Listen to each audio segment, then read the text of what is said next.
Hello fellow steamers, it's a Dazey butter churn. It's a model 330B, a 3-gallon, and it's being powered by a half-horse Sipp engine. The engine's about 1895 and the churn is 1919, give or take, and it's been completely restored. We've redone the tin. It's got brand new labels on it. It's the Dazey butter churn. I made new doors. I had one.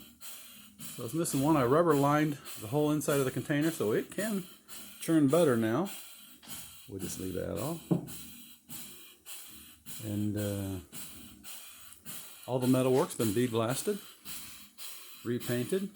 A friend of mine, Dale, put the groove in there for the treadle belt to run from the steam engine, because my lathe wasn't big enough to turn a 10-inch flywheel, drive wheel.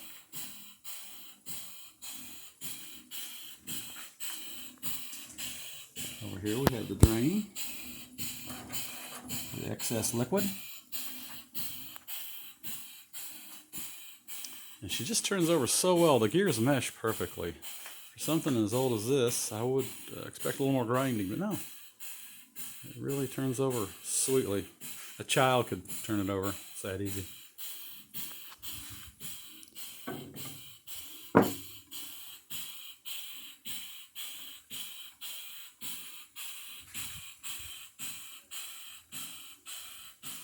And I hand lettered some of the raised logo work. Dazey Churn and Manufacturing Company, St. Louis, Missouri, and model 330B, which makes it a 3-gallon.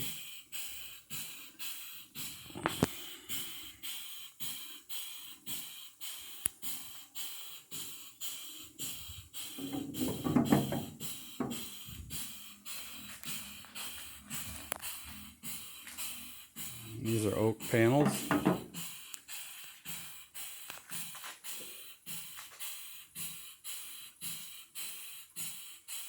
I had one of the original doors.